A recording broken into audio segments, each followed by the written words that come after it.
নমস্কাৰ ছাত্ৰ ছাত্ৰীসকল ই কক্সালে স্বাগতম জনাইছো আশা কৰো তোমালোক ভালে আছা আজি আমি পঢ়িব ওলাইছো ষষ্ঠ শ্ৰেণীৰ অসমীয়া বিষয়ৰ উন্মেষ পাঠ্যপুথিৰ প্ৰশ্নসমূহ ছাত্ৰ ছাত্ৰীসকল ইতিমধ্যে আমি দুটা ভিডিঅত এই প্ৰশ্নসমূহ আলোচনা কৰিলোৱে আজি আমি শেষৰ অংশটোত আমাৰ প্ৰশ্নসমূহ যিখিনি ৰৈ গৈছে সেইখিনি আলোচনা কৰিম 5 নম্বৰ অংশটো আজি আমি চাওঁ আহাচোন কি প্ৰশ্ন আছে আমাৰ এইটো অংশত আমি ভাষা অধ্যয়নৰ বিষয়ে অলপমান পঢ়ো আহা তোমালোকে পাঠটোত পোৱা উপদেশ পৰিশ্ৰম অপমান পৰাজয় এই শব্দবোৰত মূল শব্দটোৰ আগত কিছুমান শব্দাংশ যোগ হৈ আছে সেইবোৰ ভাঙি চাও আহা গতিকে যিকেইটা মূল শব্দ হয় সেইকেইটাৰ আগত কিছুমান শব্দাংশ যোগ হৈ আছে কি শব্দাংশ যোগ হৈ আছে চাবাচোন উপদেশ হয়নে উপদেশত কি যোগ হৈছে উপযোগ দেশ হয়নে অপমান অপযোগ মান হয়নে পৰিশ্ৰমত কি আছে পৰি যোগ শ্ৰম পৰাজয়ত কি আছে পৰা যোগ জয় ঠিক আছে গতিকে মূল শব্দটোৰ আগত ঠিক আছে মূল শব্দটো হৈছে পিছৰ শব্দটো হয়নে দেশ শ্ৰম জয় আৰু মান ঠিক আছে একেটা হৈছে মূল শব্দ তাৰ আগত কিছুমান শব্দাংশ যোগ হৈছে উপ পৰি অপ আৰু পৰা হয়নে এইবোৰ হৈছে শব্দাংশ এতিয়া উপপুৰি অপপৰা এই অব্যয়কেইটা যোগ হৈ ক্ৰমে দেশ শ্ৰম মান আৰু জয় শব্দৰ অৰ্থ সলনি কৰিছে ঠিক আছে যিকেইটা শব্দ আমি পাইছিলো মূল শব্দ পাইছিলো সেইকেইটাৰ অৰ্থ সলনি কৰিছে যেতিয়া তাৰ আগত অব্যয়কেইটা বহিছে অব্যয়কেইটা কি বহিছিলে উপপৰি অপ আৰু পৰা হয়নে নহয় এনেদৰে শব্দৰ আগত বহি অৰ্থ সলনি কৰা অব্যয়বোৰক উপসৰ্গ বুলি কয় গতিকে এই অব্যয়বিলাকক কি বুলি কয় জানানে এই অব্যয়বিলাকক কয় উপসৰ্গ শব্দটোৰ অৰ্থ সলনি কৰি দিছে মূল শব্দটোৰ অৰ্থ সলনি কৰা আমি দেখা পাইছো সেই কাৰণে এইকেইটা শব্দ উপসৰ্গ বুলি কোৱা হৈছে সংস্কৃতৰ পৰা অসমীয়ালৈ অহা মুঠ 20টা উপসৰ্গ হ'ল প্ৰ পৰা অপ সম নি অৱ অনু নিৰ দূৰ বি অধি সু উত পৰি অভি অতি প্ৰতি অপি উপ আ ঠিক আছে গতিকে সংস্কৃতৰ পৰা অসমীয়ালৈ আহিছে এই অব্যয়কেইটা কি 20টা আছে 20টা উপসৰ্গ আমি পাইছিলো কি হয় প্ৰ পৰা অপ সম নি অৱ অনু নিৰ দূৰ বি অধি সু উত পৰি অভি অতি প্ৰতি অপি উপ আৰু আ এইকেইটা উপসৰ্গ হয় আৰু এইকেইটা শব্দ এটাৰ আগত লাগে ঠিক আছে যিদৰে আমাৰ শব্দ হৈছিলে পৰিশ্ৰম হয়নে নহয় হেনেকে এইদৰে এই উপসৰ্গকেইটা মূল শব্দৰ আগত লগ লাগে আৰু অৰ্থটো সলনি কৰি দিয়ে ঠিক আছে এইকেইটাৰ উপৰিও অসমীয়া ভাষাত অ কা আও বে বদ আদি আন কিছুমান উপসৰ্গ ব্যৱহাৰ হয় গতিকে আমি এই উপসৰ্গকেইটা যে পাইছিলো এইকেইটা আছিলে সংস্কৃতৰ পৰা অহা শব্দ আৰু অসমীয়া ভাষাটো আমি কিছুমান উপসৰ্গ পাইছো সেইকেইটা হৈছে অ কা আও বে বদ ঠিক আছে এইকেইটা হৈছে উপসৰ্গ আৰু এইকেইটা উপসৰ্গ লগ লাগি পেলাই শব্দৰ আগত বহি পেলাই শব্দটোৰ অৰ্থ সলনি কৰে ঠিক আছে উদাহৰণ দৰে তলত দিয়া শব্দকেইটা ভাঙি লিখা এতিয়া ইয়াতে উপকূল দিয়া আছে উপযোগকুল উপকূল এতিয়া বাকিকেইটা আমি ভাগ কৰি দিও হা বে যোগ দখল হয়নে নহয় বেটো হৈছে উপসৰ্গ আমাৰ সুনাম সু যোগ নাম ইয়াতে কোনটো উপসৰ্গ সুটো হয়নে বিখ্যাত কোনটো উপসৰ্গ বি আওবাদটোৰ আও যোগ বাদ আওটো হৈছে উপসৰ্গ ঠিক আছে গতিকে আমি ইয়াতে উপসৰ্গকেইটা পালো আৰু এইকেইটা শব্দৰ আগত লগ লাগি পেলাই ই শব্দৰ অৰ্থটো সলনি কৰি দিয়ে ঠিক আছে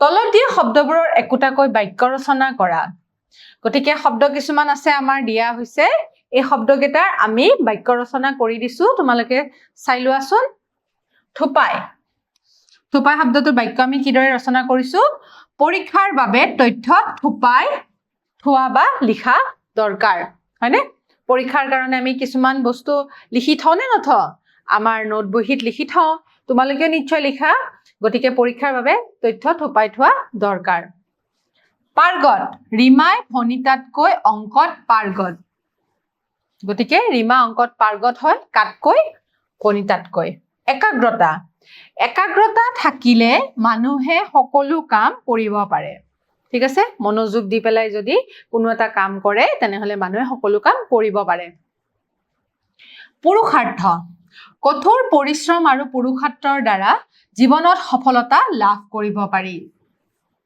হ'ব তাৰ পিছত কি আছে চোৱাচোন স্বভাৱ ৰাতিপুৱা সোনকালে উঠাটো এটা ভাল স্বভাৱ হয়নে এইকেইটা আমি বাক্য ৰচনা কৰি দিলো তোমালোকে বেলেগ বাক্য ব্যৱহাৰ কৰিব পাৰা এইকেইটা তোমালোকৰ সুবিধাৰ্থে মই ইয়াতে লিখি দিলো এতিয়া আমি জ্ঞান সম্প্ৰসাৰণৰ অংশটো পঢ়িম ঠিক আছে আলোচনা কৰো হাচোন আমাৰ বিভিন্ন ভাল অভ্যাসবোৰৰ ভিতৰত পুথি অধ্যয়ন অন্যতম পুথি অধ্যয়নৰ অভ্যাস গঢ়ি তুলিবলৈ আমি পুথিভঁৰালৰ সহায় ল'ব পাৰো কিতাপ পঢ়িবলৈ আমি পুথিভঁৰালৰ সহায় ল'ব পাৰো তোমালোকৰ বিদ্যালয়ত পুথিভঁৰাল আছে নে পুথিভঁৰালত আমি কিতাপ পঢ়িব পাৰো হয়নে নহয় সেই কিতাপখিনি আমি কিনিব নালাগে তাতে গৈ পেলাই আমি কিতাপবোৰ পঢ়িব পাৰো পুথিভঁৰালত অধ্যয়নৰ বাবে বহুতো পুথি থোপাই থোৱা থাকে তোমালোকৰ বিদ্যালয়তো নিশ্চয় পুথিভঁৰাল আছে ইয়াৰ উপৰিও বিভিন্ন ধৰণৰ ৰাজহুৱা আৰু চৰকাৰী পুথিভঁৰালো আছে ঠিক আছে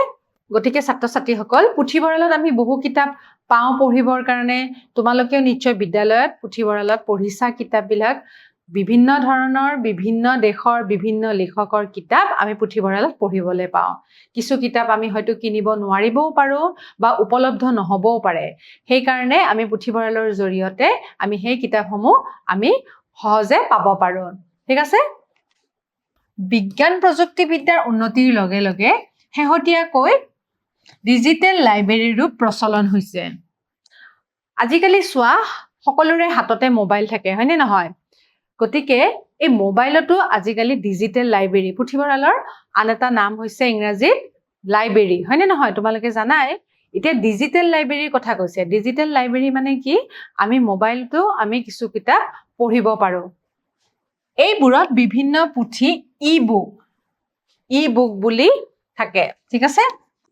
ইংৰাজীত শব্দটো এইদৰে বুক মানে কিতাপ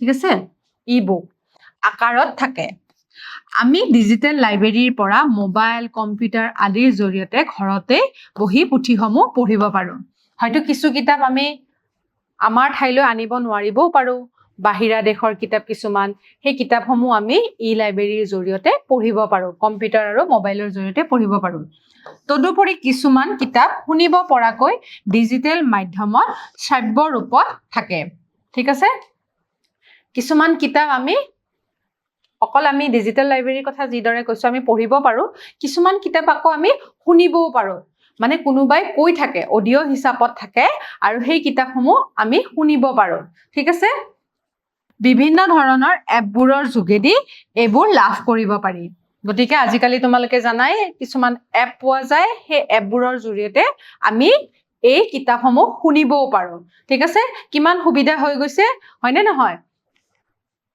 এইবোৰক অডিঅ' বুক বুলি কয় গতিকে এইবোৰক অডিঅ' বুক বুলি কয়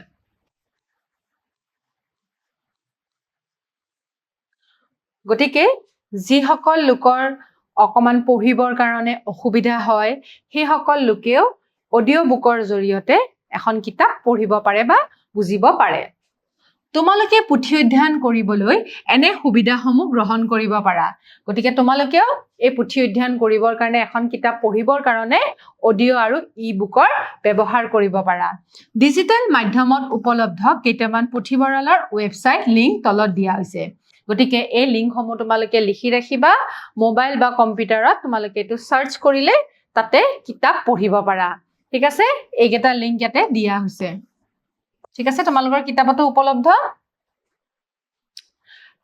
8 নম্বৰ প্ৰশ্নটো চোৱাচোন, তুমি বিদ্যালয়ৰ পুথিভঁৰালত থকা কি কি কিতাপ পঢ়িছা তাৰ এখন তালিকা প্ৰস্তুত কৰা। গতিকে ছাত্ৰ-ছাত্ৰীসকল, তোমালোকৰ বিদ্যালয়ত কি কি কিতাপ উপলব্ধ, তোমালোকে তাৰে কি কি কিতাপ ব্যৱহাৰ কৰিছা বা পঢ়িছা, সেয়া তাৰ হিচাপে তোমালোকে এখন তালিকা প্ৰস্তুত কৰিবা। ঠিক আছে? সাধু কিতাপ পঢ়িছা নে উপন্যাস পঢ়িছা নে চুটি গল্প পঢ়িছা বা কি কি মাধ্যমত পঢ়িছা, ইংৰাজী মাধ্যমত পঢ়িছা নে অসমীয়া মাধ্যমত পঢ়িছা, সেয়া তোমালোকে লিখিব পাৰিবা। ঠিক আছে? তুমি প্ৰস্তুত কৰা গ্ৰন্থখনৰ তালিকাখনৰ পৰা তোমাৰ ভাল লগা গ্ৰন্থখনৰ বিষয়ে লিখা আৰু শ্ৰেণীত পঢ়ি শুনোৱা।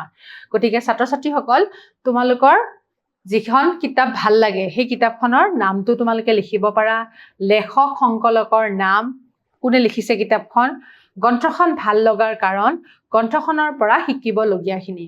ঠিক আছে? ধৰা তোমালোকে বুঢ়ী আই সাধুখন পঢ়িছা, বুঢ়ী আই সাধুখনৰ লেখকজনৰ নাম হৈছে লক্ষ্মীনাথ বেজবৰুৱা, লিখিব পাৰা। তাৰপিছত গ্ৰন্থখন কিয় ভাল লাগিলে, হয়নে?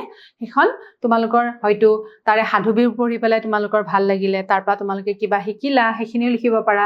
আৰু গ্ৰন্থখনৰ পৰা কি কি শিকিলা, তোমালোকে কিহৰ বিষয়ে শিকিলা, সেইখিনি তোমালোকে ইয়াতে লিখিবা। ঠিক আছে?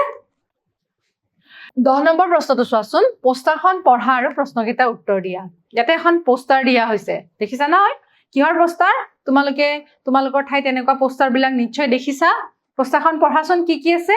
অসম গ্ৰন্থমেলা কেতিয়াৰ পৰা কেতিয়ালৈকে হ'ব? 15 পৰা 22 নৱেম্বৰ 2025 হ'ব। সুৱৰ্ণ সুযোগ, তাৰপিছত কি লিখা আছে? আহক আহক লিখা আছে। তাৰপিছত কি দিছে স্থান? অসম পশু চিকিৎসা মহাবিদ্যালয় খেলপথাৰ খানাপাৰাত হ'ব।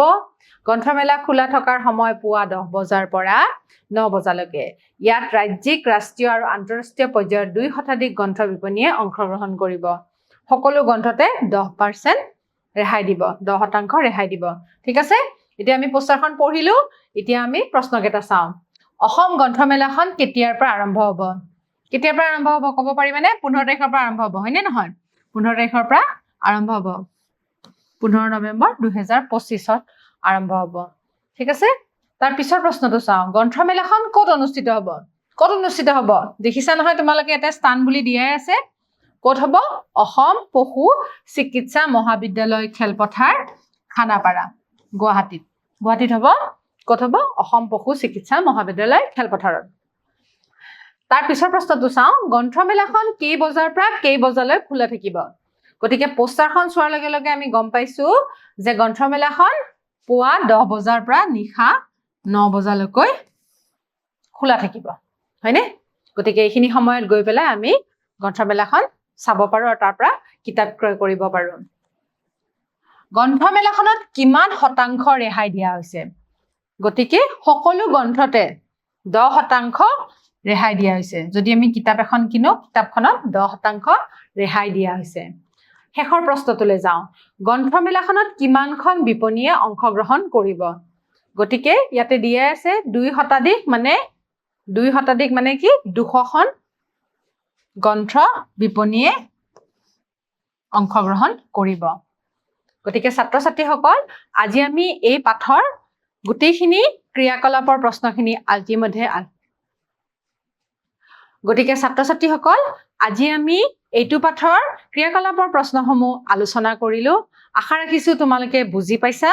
তোমালোকে প্ৰশ্নসমূহ নিজৰ টোকা বহীত লিখি ৰাখিবা। অহা ক্লাছত এটা নতুন পাঠ লৈ তোমালোকৰ মাজলৈ আকৌ আহিম। তেতিয়ালৈ সামৰিছো। নমস্কাৰ।